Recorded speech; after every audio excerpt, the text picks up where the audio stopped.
সন্তানদের নাম দেওয়ার অধিকার কার? পিতার। পিতাকে ইব্রাহিম। আমরা কারা? সন্তান।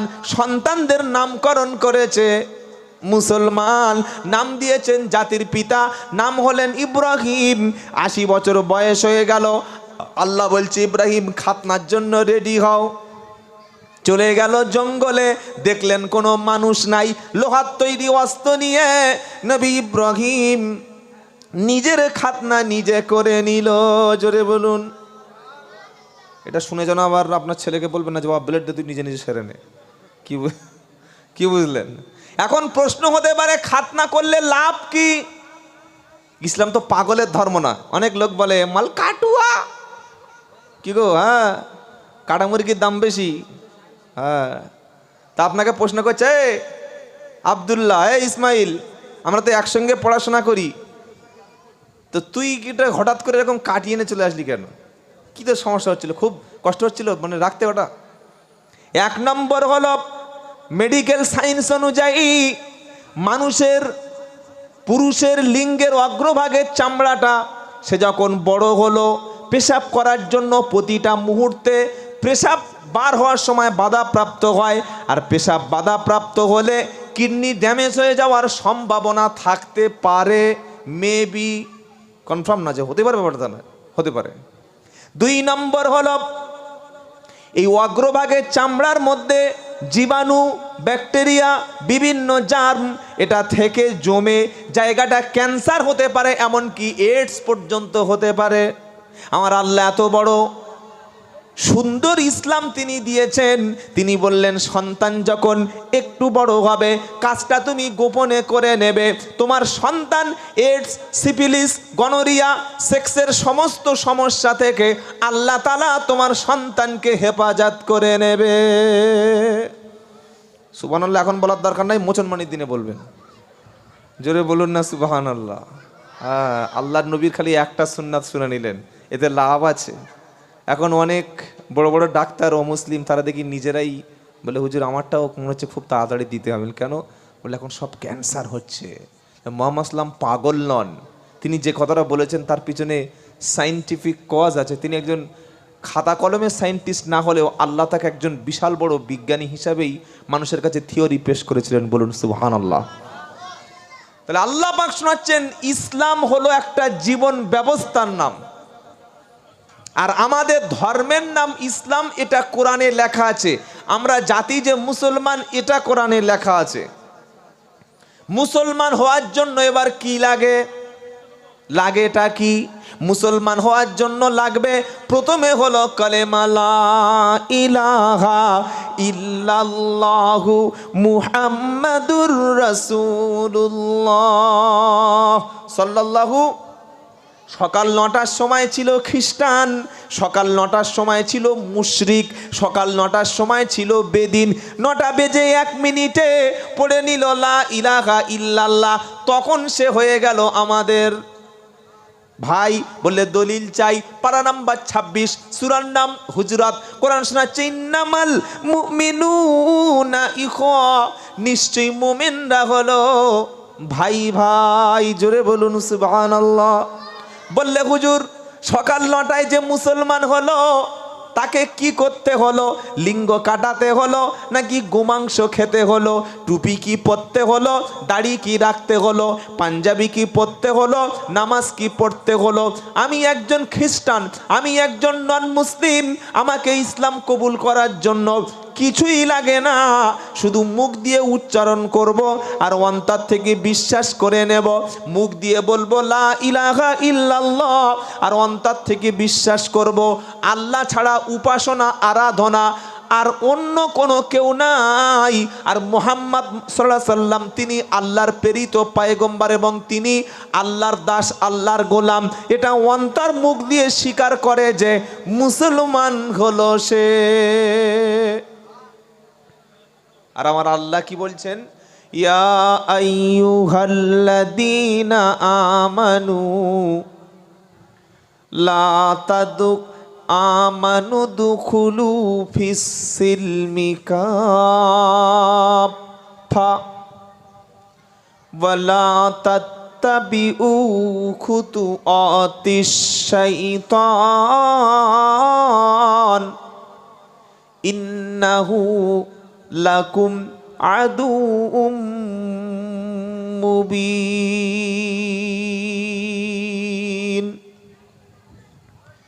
দ্বিতীয় পারায় 11 পৃষ্ঠা 7 নম্বর লাইনের 208 নম্বর আয়াত সূরা বাকারা। আচ্ছা, আমাদের শত্রু আছে বাবা? আপনাদের কারো শত্রু নাই? হ্যাঁ, নাই। কারা রে বাবা? আজকের আপনাদের বিবির সঙ্গে কি সবার ঝগড়া হয়েছে? সবাই কথা বন্ধ। আমাদের শত্রু আছে না না একটু বলুন। এইটা বলে আপনাদের 10 সেকেন্ড সময় আপনারা নিজে নষ্ট করে দিলেন। শত্রু আছে। যদি জানতে পারেন যে এই এলাকার একটা ছেলের নাম হচ্ছে টিঙ্কু, এখন এই নামগুলো খুব ভালো নাম, আর এই নামগুলো রাখলে জান্নাতে যাওয়া যায়, তাই তো বাবা? টিঙ্কু, রাজু, হ্যাঁ, সায়ন, অয়ন, এইসব নাম রাখবেন, একদম বিনা হিসাবেই জান্নাতে পেয়ে যাবেন। আব্দুল্লাহ, ইসমাইল, ইব্রাহিম, কাসিম, সাইফুল্লাহ, এসব নাম রাখবেন না, এসব নাম জাহান্নামেরা রাখে, তাই তো? হ্যাঁ। ছেলে হয়েছে, হুজুর আমার ছেলেটার নাম রাখুন তো। তো আমি নেট থেকে খুঁজে খুঁজে সাহাবাদের নাম কয়েকটা পাঠিয়ে দিলাম। পরে ওদের বাড়ি একদিন গেল, কি নাম রেখেছে ভাই? আমার ছেলের নাম চয়ন। সে কি মাল? বলে এই ঘুরছে চয়ন। পরশুদিন মুর্শিদাবাদে প্রোগ্রাম করছিলাম, কয়েক হাজার লোক, 25 থেকে 30,000 লোক। বক্তব্যের মাঝে সভাপতি বলছেন, হুজুর প্লিজ 1 মিনিট হোল্ড। কি হলো? বলে একটা ছেলে হারিয়ে গেছে, একটু মাইকে বলে দিন। ছেলেটার নাম কি? বলছে দলিন। এই ওলামারা বুঝতে পেরেছে। কি গো, আমরা দলিন কখন বলি? গায়রিল মাগযুবি আলাইহিম ওয়ালাদ-দাল্লিন। দলিন মানে পথভ্রষ্ট, যারা পথ হারিয়ে ফেলেছে, রাস্তা হারিয়ে ফেলেছে। তারা কারা? তারা হলো খ্রিস্টান। সমস্ত মুফাসসিরিনরা বলেছে, কেন খ্রিস্টানরা রাস্তা হারিয়ে ফেলেছে? তাদের কাছে আল্লাহ তাআলা ঈসা নবীকে পাঠিয়েছিলেন, একটা কিতাব দিয়েছিলেন। কিতাবটার নাম কি? ইনজিল। ইনজিলটা পরবর্তীকালে কি হলো? New Testament, Old Testament. ইনজিলের তথ্যগুলো, ইনজিলের আয়াতগুলো, ইনজিলের বাক্যগুলো সম্পূর্ণ ছিল আল্লাহর। সেগুলো তারা কারচুপি করে, পরিমার্জন করে, তার ভিতরে বাড়িয়ে কমিয়ে নিজেদের মতামত ঢুকিয়ে ইসলামকে ধ্বংস করে ঈসা নবী আল্লাহর রসুলকে তারা বলেছেন সন অফ গড, আল্লাহর পুত্র বানিয়ে দিয়েছে। বলুন তো আল্লাহর কোনো ছেলে মেয়ে আছে কিনা? যারা চুপচাপ আছেন এখনো জানতে পারে নাই যে আল্লাহ ছেলে মেয়ে আছে কিনা। আছে? এটা ইমানের প্রশ্ন। নেই। লাম ইয়ালিদ ওয়া লাম ইউলাদ, তিনি কারো সন্তান নন আর তিনিও কোনো সন্তানের জন্ম দেন নাই। বলুন সুবহানাল্লাহ।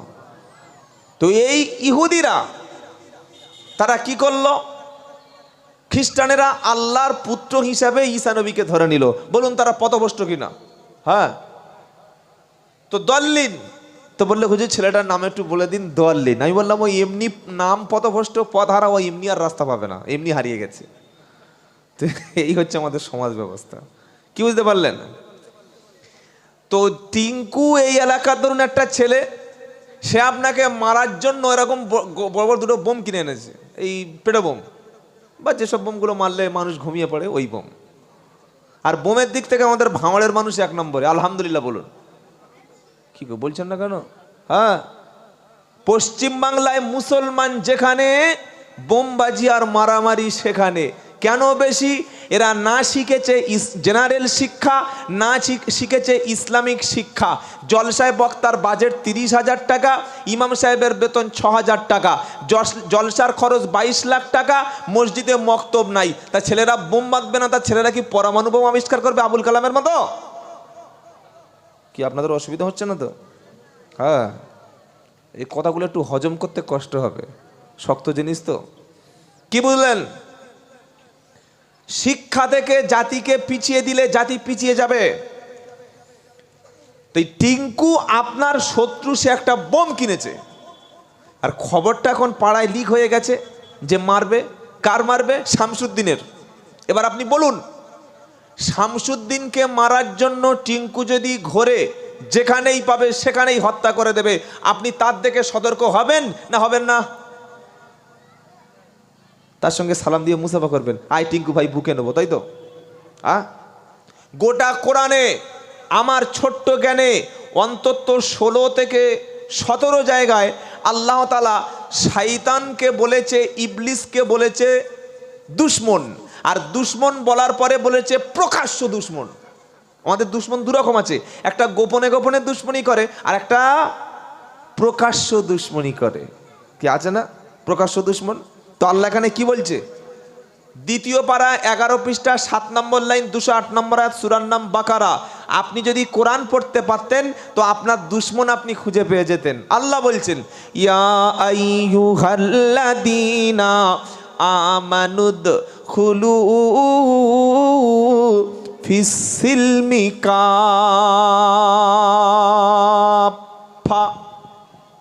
ওয়ালা তাত্তাবিউ খুতুওয়াতিশ শাইতান। শুনছেন আপনারা? ইন্নাহু লাকুম আদুউম মুবিন। কথাটা কার? জোরে। আল্লাহর। কথাটা বলেছে কোথায়? কোরআনে। কাদের শুনিয়েছে? ইমানদারদের। কেন শুনিয়েছে? সাবধান হওয়ার জন্যে। কার হাত থেকে সাবধান?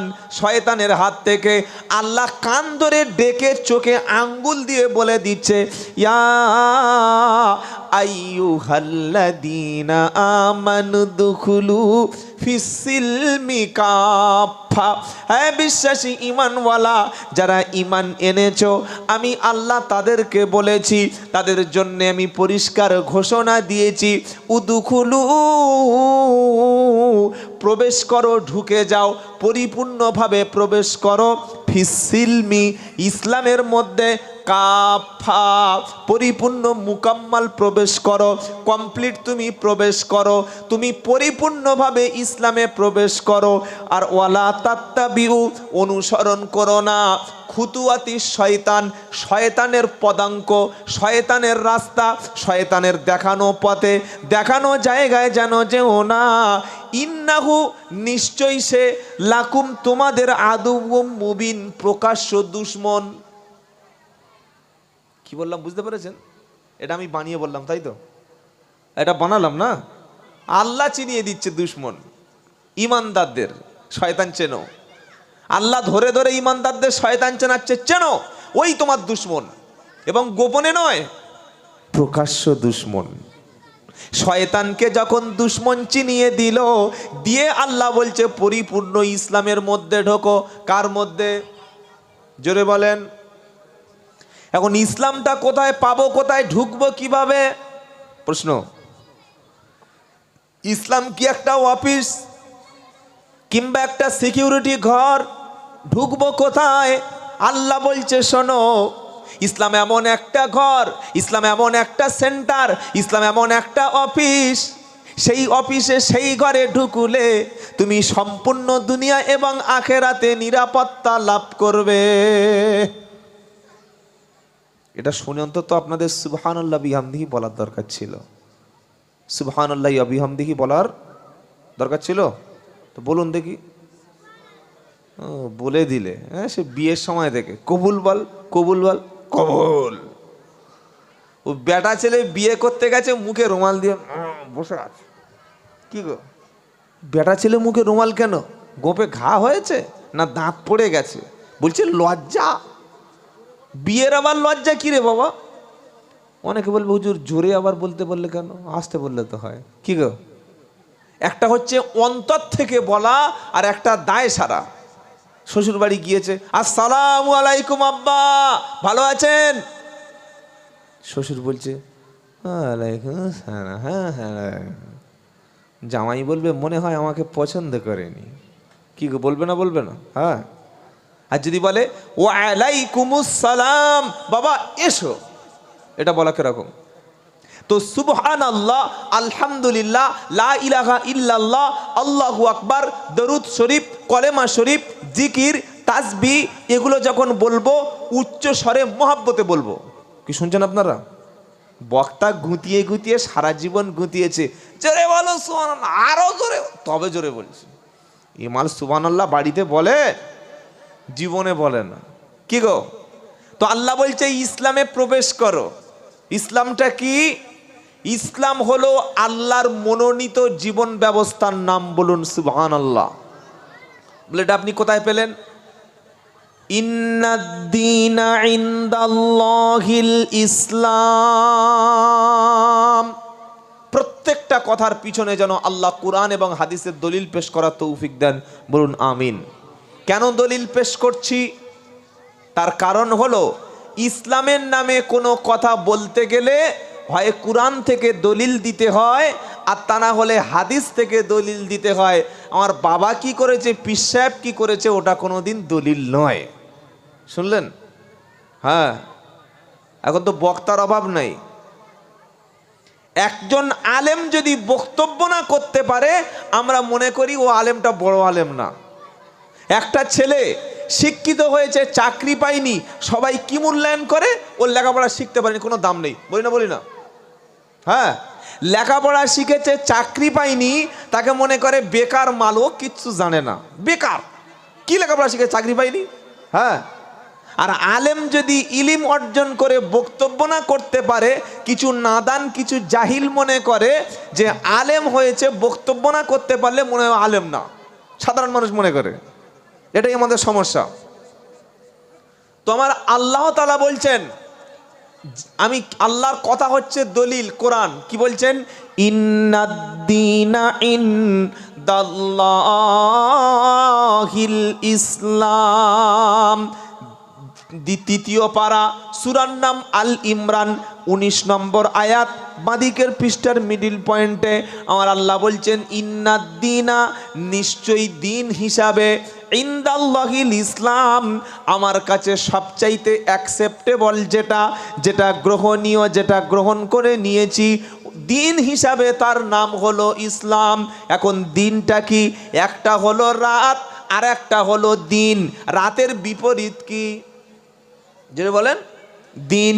আর আল্লাহ ইসলামকে বলছেন দিন। এটা কোন দিন? দয়হস্যই দিন মানে রাতের বিপরীত দিন, আর দয়বাই দীর্ঘই দিন মানে ধর্ম দিন। এখন দিন মানে এটা কি? আমরা মনে করি ইসলাম মনে হয় একটা ধর্ম, খ্রিস্টান যেমন ধর্ম, ইহুদি যেমন ধর্ম, বৌদ্ধ যেমন ধর্ম, কি গো, শিখ যেমন একটা ধর্ম, ঠিক ইসলাম তেমন ধর্ম। ইসলাম কোনো তথাকথিত ধর্মের নাম না, আমরা বলি ধর্ম।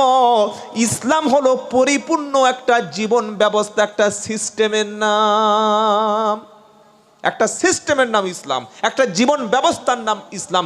একটা মানুষ জন্ম থেকে মৃত্যু পর্যন্ত তার প্রত্যেকটি কথায়, প্রত্যেকটি কাজে, প্রত্যেকটি ব্যাপারে, প্রত্যেকটি ক্ষেত্রে, প্রত্যেকটি মুহূর্তে তাকে যে নিয়মটা, যে প্রসেসটা, যে মেথডটা, যে তরিকাটা ফলো করে চলতে হয়, তার নাম হলো ইসলাম। আর আমরা কি মনে করেছি? জন্মের পরে মুসলমানি দিলাম মানে মালটা চাঙ্গা মোল্লা, তাই তো? হ্যাঁ, মুসলমানি না দিলে এই ছেলের মুসলমানি বড় হয়ে গেছে। ছেলের মুসলমানি দেওয়াটা সুন্নাত না ফরজ? জোরে বলুন। সুন্নাত। কোন সুন্নাত? সুন্নাতে মুআক্কাদা। মাগরিবের নামাজের পরে 2 রাকাত নামাজ, এটা সুন্নাতে মুআক্কাদা। এটা যেমন সুন্নাত, ছেলের মুসলমানি খাতনা দেওয়া তেমন। জোরে বলো। সুন্নাত, মুসলমানি দেওয়া, খাতনা দেওয়া সুন্নাত। আর ছেলেকে কোরআন শরীফ শেখানো, বলুন ফরজ? পাকা মিথ্যা কথা। ফরজ হলে আর লোক কোনোদিন শেখায় না? ওটা কিতাবে হাদিস কোরআনে খাতা কলমে ফরজ, ওটা হাতে কলমে ফরজ না। মুসলমানি খরচ হয় কত টাকা? এই এলাকায় মুসলমানি অনুষ্ঠান হয়, কি বলছেন না কেন? মিলাদ হয়, মুসলমানি মিলাদ। হুজুরকে বলছে হুজুর একটু দোয়া করো, তো কি এত বড় করে কাটবে, দোয়া করবে নাকি? পাগলা কথা করে। 3 টাকার ব্লেড দিলে আমি তো কেটে দেবো, আবার মুসলমানি হাজামের ডেকে এনেছে মিলাদ দেবে। বিশাল বড় প্যান্ডেল হলো, গেটে লিখে দিয়েছে খাতনা মুবারক। কি মুবারক? খাতনা মুবারক। যেমন জুমা মুবারক, ঈদ মুবারক, আবার এখন নতুন করে আবিষ্কার হয়েছে ঈদে মিলাদুন নবী মুবারক। কি গো শুনছেন?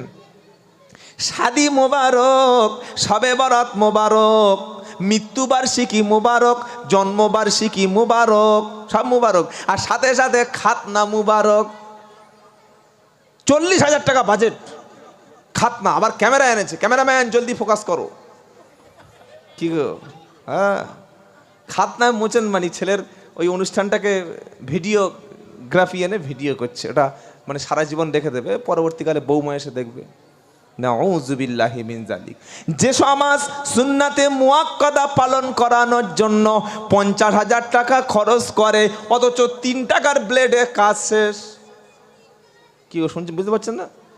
এই সুন্নাতটা চালু হলো কবে থেকে?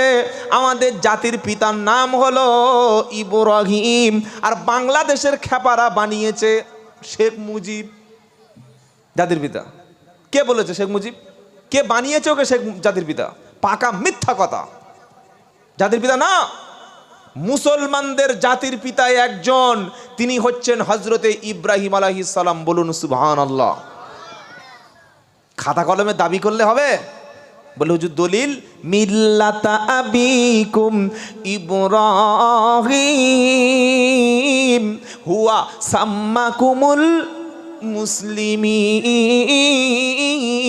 তোমাদের জাতির পিতা নাম হলো ইব্রাহিম, আর তোমাদের নাম দিয়েছে মুসলিমিন। জোরে বলো সুবহানাল্লাহ।